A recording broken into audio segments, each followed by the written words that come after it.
Welcoming back on the Second Swing Thoughts podcast, we have McCauley sisters, Bella and Reese, and we also have a special guest with us. It is Aaron Roth, club fitter, would it be fair to say one of the OG fitters of Second Swing? Yeah, I'd say that would be okay. appropriate. That'd be fair. Yes. So we have Aaron here because he's been working with the McCauleys well, actually, that's a good question. How long have you guys been working together? 10 years? At least maybe? 10. And then probably like 8 years for me. Something like that, So yeah. that at is a least. while. Okay. Yes. Yeah. So You get to know the player's personality really well. Yeah, Yeah. I suppose. So, for those who also don't know, if maybe, I don't know, 8 years ago or so, was it 8 years ago, the commercial? Probably. Probably. At least. If you look up, what do you look up on YouTube? Second Swing Second Apple Swing commercial? Apple or Second Swing fitting commercial, one of the first ones. Yeah. It'll have a few views. Yeah, a very real depiction of a player hitting a golf ball Nothing that fake. hits an apple off of his head. Right. So Yep. look for that. That's where he became famous. And then he said, no, I don't want to do any more content stuff from that point on. Depends. Yeah. So Depends. Job Well, security. yeah, that's fair. That's fair. So, well, today we want to talk about fitting because we have, obviously, Bella and Reese have accomplished a ton in golf, and so I kind of wanted to just get Aaron's perspective on fitting them, and then also, Bella and Reese, her perspective on what it sort of means to work with someone like Aaron and how that has been valuable for you guys. And so I guess I'll start with you guys just on over the years working with him as it. What has that meant for your game? What is the value that you guys have seen from that, and being able to, go to Aaron whenever you kind of need to, essentially, and get dialed in?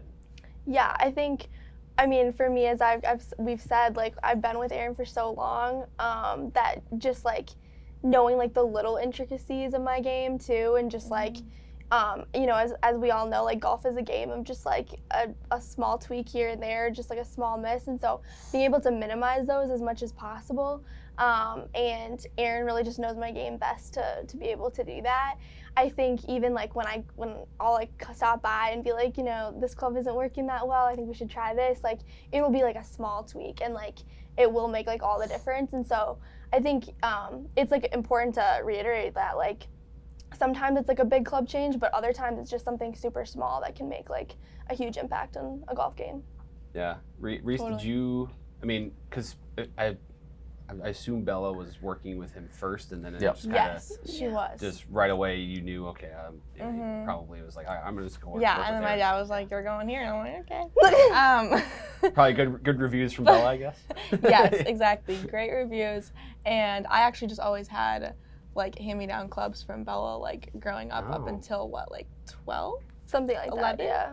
Yeah, that sounds right. maybe like 11. Okay. Yeah. And so then, and so now I'm 19, so I've been. I think we gave about 8 Aaron years. my clubs and said make them work for Reese, and Right. you were like, no. Really? Yeah.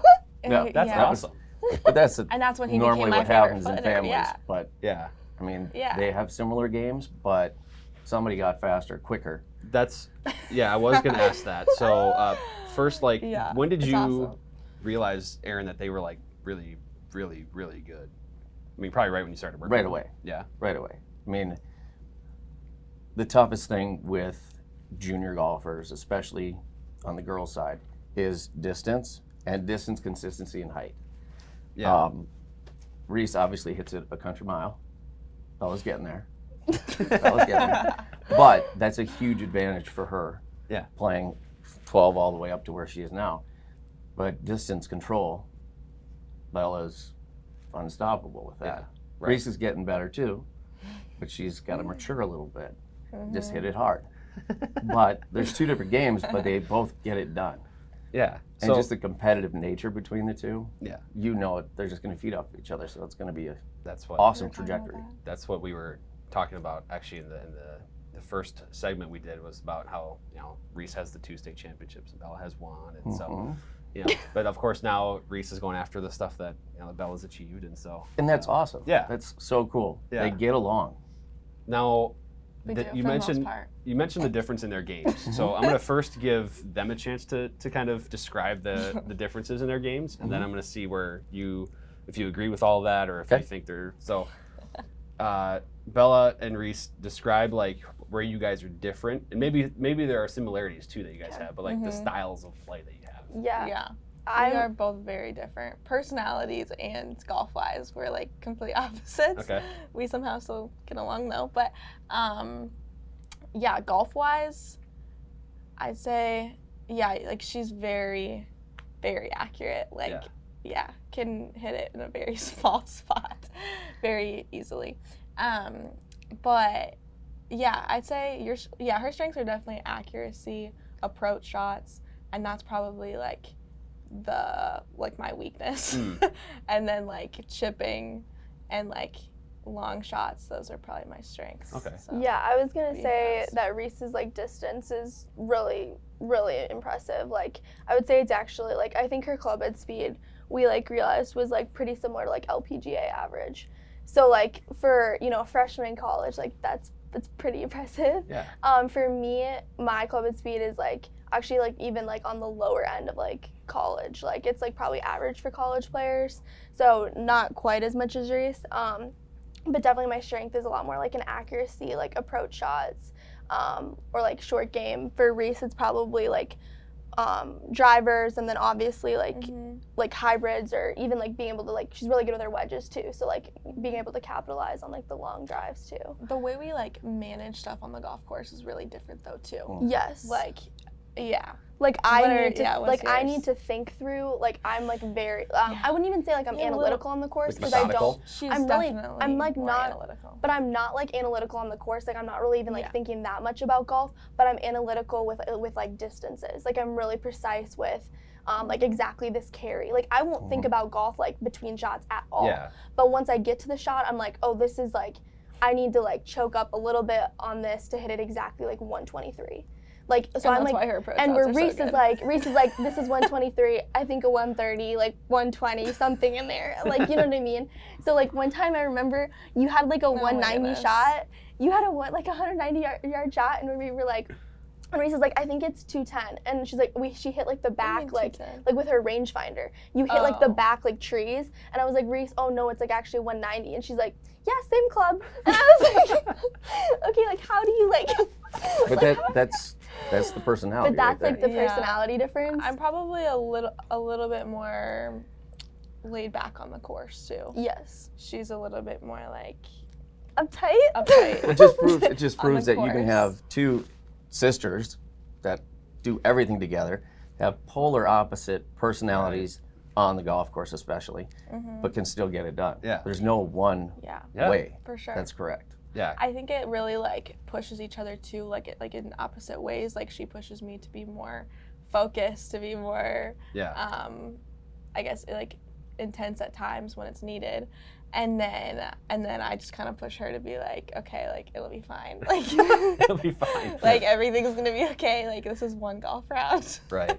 So Well, would you yeah. agree with the assessments there? 1,000%. So, and I don't know where I heard this from. It might have been just I heard it from you, where you had said if the McCauleys were one golfer, they would like all the strengths. I would be trying to carry a golf bag around the LPGA tour. Yeah. That's what I would be trying to do. Yeah. Because Or at least point her in the right because their direction. strengths would match up perfectly, and Correct. they would be Correct. unbeatable. Correct. Yeah. We love playing in scrambles together. Oh my goodness. Because Oh goodness. I like love because we Never get to thought play of that. especially when we play in like ladies tees or something, because then Reese just like drives the green, and like I'll make like the up and down, like it's just like a good combo. We're like, why can't we just do this on like that might be Yeah. like We a, would just sit in the It's car. actually so fun. that might be an idea for a video. It's just like have those two like scramble from the forward tees and just see what happens. That would be This is Hilarious. That would scramble. be- they would shred up the golf course, I think. So, from a fitting perspective, fun. though, like now I'm sure, specs and everything are gonna be pretty different from them, right? Mhm. Because we talked about the club head speed difference Right. and the style differences. So, is it a completely different approach between the two of them when you're working with them? Not really. Like, I know what to expect from the player's personality. Like, when I would ask them questions, I Yeah. know it's going to be very different. Right. One is motivated by, the other one is not. Right. So you Right. kind of have to figure that out. Yeah. And it's pretty easy with these two. Very easy to work with. Yeah. But What's they are like two an different example? games. Yeah. What's that? What's like an example? give like a funny example yeah, of like yeah, working like with- when you realize like, oh, like I gotta explain this differently to her because she's just not the I same. wouldn't say it's just one thing, Yeah. but I definitely think, let's just bring your father into this equation. Okay. He is in the bay 99% of the time with Reese. Bella, not so much. Mm. She just does her own thing. Yeah. Dad doesn't want to get in the way. Just let us work. And, Yeah. you know, he's out with his backpack. That's what I try to tell him. and Reese is like getting chirped Yeah. from her dad like this, back and forth. It's hilarious. Interesting. But no, I mean because the distances are different, the equipment's going to play a little different. Right. You know, one of them needs more height and spin. Yeah. Especially on longer shots, to uphill greens, which Yeah. are going to be quite a few of them coming up here. Yes. Yeah. But it depends on not just on the player, but where they're playing as well. Like at any given moment, I'm going to have 16 clubs at my disposal, depending on weather conditions, course, and setup and whatnot. And for better players, I reiterate that too. You should have a club that does the same thing, but in two totally different ways. It makes sense. So you can put one in for one round and change it out. And so, will there be scenarios where maybe it's on a upcoming big event, that you got a couple coming up here, where it's like, all right, at this course, I might need this. They come in and quick dial something up like Absolutely. that. Yeah, yeah. That seems like it'll play, because I think that kind of moves into like a conversation of just in general the importance of fitting for really good players. And I know I asked you guys this already a little bit, but like, I'm sure there's a peace of mind element there too, to know when you got a big shot there, right? I mean, you're trying to qualify for a national championship or trying to win a state tournament. There's a peace of mind there, knowing like my equipment is designed for me in my swing, and so there's not a second thought related to that at all. When you need to make that one big shot, it's just let my swing do what it needs to do, I guess. Oh, like 100%. Yeah. I always resort. It's funny because I know a lot of golfers that constantly question, like, am I in the right club? Am I in the right driver? I'm like, you got golf commitment issues. I don't know, but like, I'm like, That's a good way to put it. But I'm like, That's our grandpa. but that's like our grandpa. But our sorry, Grimps. But our He comes into Aaron's like thing, like once a month. like all the time, but At least. I feel like I've never had like anytime I have a bad round of golf, my first thought is never like, oh, I gotta fix this club. Like that is the last thing from my mind. Like I'm for sure like, okay, I'm just swinging a little bit off, like my tempo's off, something's a little bit off, and I'm way quicker to just call my dad, be like, hey, something's off, do you mind taking a look? Rather than like Aaron and be like, oh, something's off with my swing. Now, if there's something I'm like, hey, like spin's a little bit off when I'm hitting it well, then I know like that might be like an Aaron call, but that's like always normally like the last thing from my mind, just because I trust like the equipment I'm playing. Totally. Sure. Yeah, it's the same thing for me. Way more peace of mind for sure. Do you guys have differences, or maybe not even differences, but like, I think I know Bella just from the previous maybe filming sessions we've done, but I know you're not like super picky about what your club might look like. Are you picky about that, Reese? Like it's like maybe you've tried a couple different things with him or something, and it's like this, I hate this. Are you guys pretty laid back about that? I think I'm pretty laid back about it. Yeah, I would say that. I think I'm more picky than her. She is more picky than me. I think if I see it and I'm like, oh, it looks weird, like I'm still just waiting to try it and like know that I'll get used to it if I try. Like if I end up working. I think I'm more picky than her, actually. Yeah. Interesting. Yeah, because I like things a little bit more like a compact face, like head and face, and like very like classic. Like Reese is just like, we'll see. Whatever. I'm like, if it works, it works, and like I'll just get to the used to it. personality. Right. Yeah. No, that's fascinating. Now, I guess, Aaron, from your perspective, whether it's working with McCauley's or you work with a lot of really, really good players. Is there, I guess from your perspective, having worked with them, how important is it for them to get fit? Maybe there's a player, up and coming junior player, or maybe someone that is, a college player right now that for whatever reason isn't getting totally dialed in with a fitter. Like, I think it's a massive mistake if you're not looking at your equipment, especially like starting with them at 12 years old. Right. Their speed's going to change, and it's going to be dramatic, boys and girls. So it's like every other year at least to come in and check. Like we've had multiple times working with them and the other better players that you're talking about, and it's like, this is perfect. I I can't beat it. Yeah. It's dialed in. You're good to go. And it's just, to their point, it's good to get that confidence, knowing that these are the numbers, this is where I'm at, and this is the best equipment for me. So you take that out of the equation, go play golf. Right. Yeah. And then there's that peace of mind of I got what I need, and there's not a an equipment issue that could be at hand here, because that's, well, I guess to that point you mentioned the speed's gonna change. How often, like, if you're, let's say you start at 12 years old, how often was it where like we're changing something completely out? 12 to 14 probably. Okay. We start so basically going away from the junior clubs to okay. a real set of golf clubs that's built for them specifically. And then 16 to 18, putting on a bunch of muscle and speed. Right. And even from 18 to 19, 20, when they get into the college ranks and they have nutritionists, they have strength and conditioning Workout coaches, stuff, and all of a sudden they're getting faster. It's good to check every year. Yep. Especially when you're competing at such a high level, because you never know. There might be a new club that comes out that gives you that extra 5 to 10 yards, or goes a little higher, stops a little quicker, whatever it may be. But it's never wasting my time. Like I said, they've had multiple times where they come in and we're like, time out, we're not changing anything, we're good. Yeah. It's nothing against me, I don't take it personally. No, yeah, that's but it's just good to know that you've tried the latest and greatest, so you can get that out of your head. Yeah, totally. I wanted to ask about Bella's putter. I mean, because she's had the same putter, I think, the whole time that you. That's a Larry question. Okay. I'm gonna leave that one. Yeah, leave that one aside. Yeah, I know. Aaron's dealt with like all my like clubs and everything. Larry, another fitter here, has dealt with like my putter. Okay.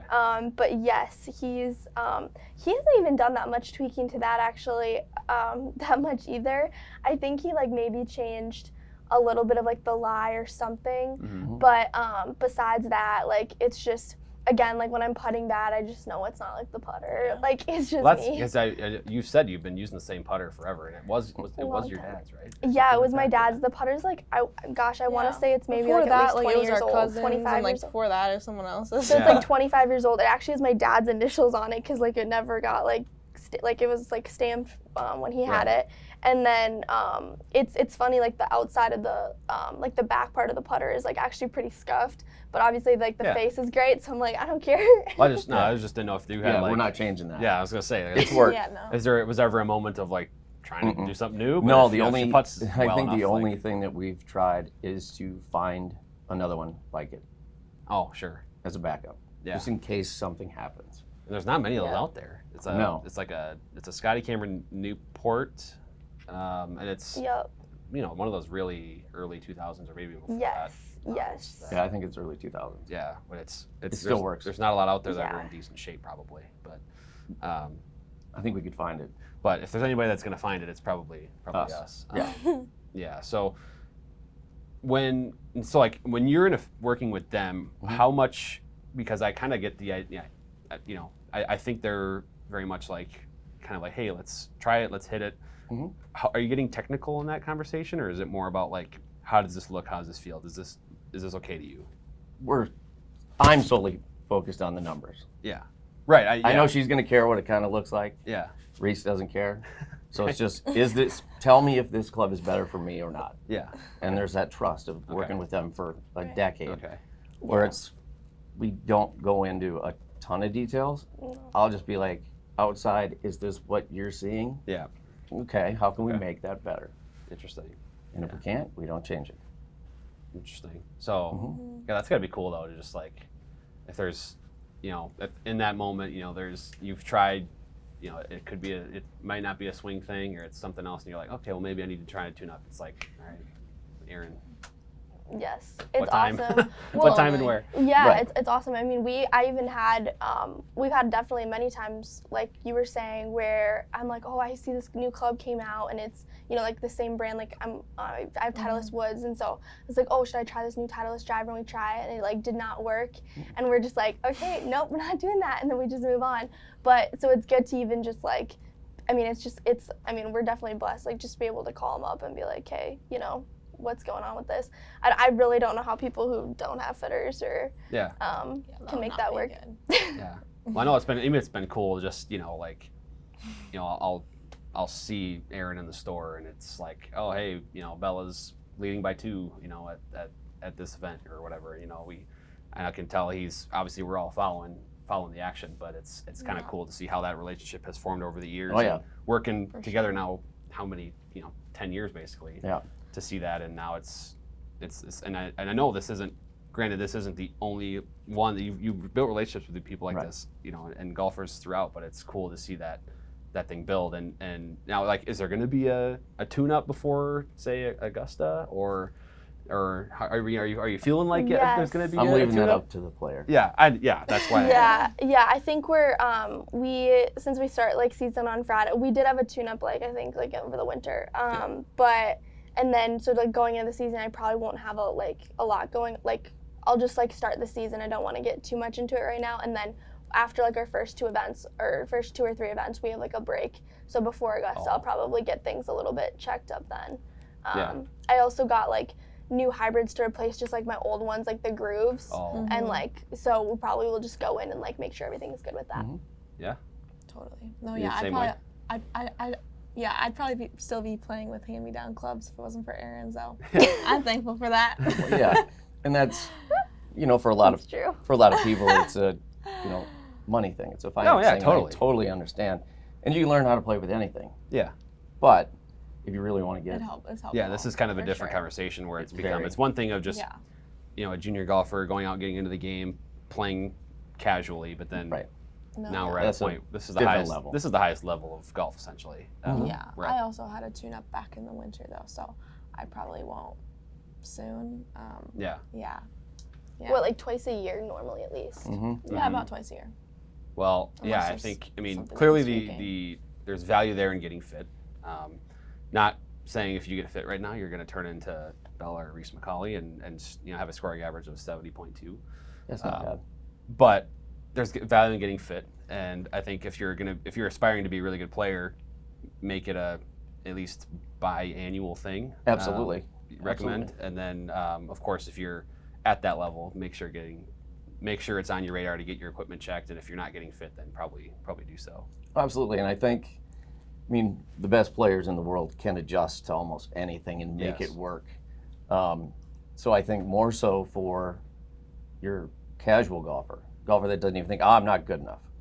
Well, you're not good enough because your equipment is probably nowhere near what it needs to be.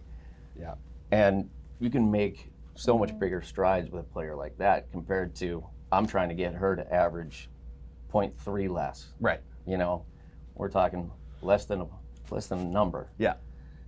And these individuals that go out and shoot 100, 110, they get the right equipment. They can skip the radio stations and go right under 100. Yes. Get into the 90s. Yes. And that's a massive improvement. Yeah. But it gets tougher as the player gets better. But to it's actually just really see the actual improvements you're saying. Yeah. Right. Yeah, that's a common sentiment I've heard from our fitters is the actually, a lot of people think I'm not good enough to get fit, as you said, but it's those are going to be the most visible gains. Correct.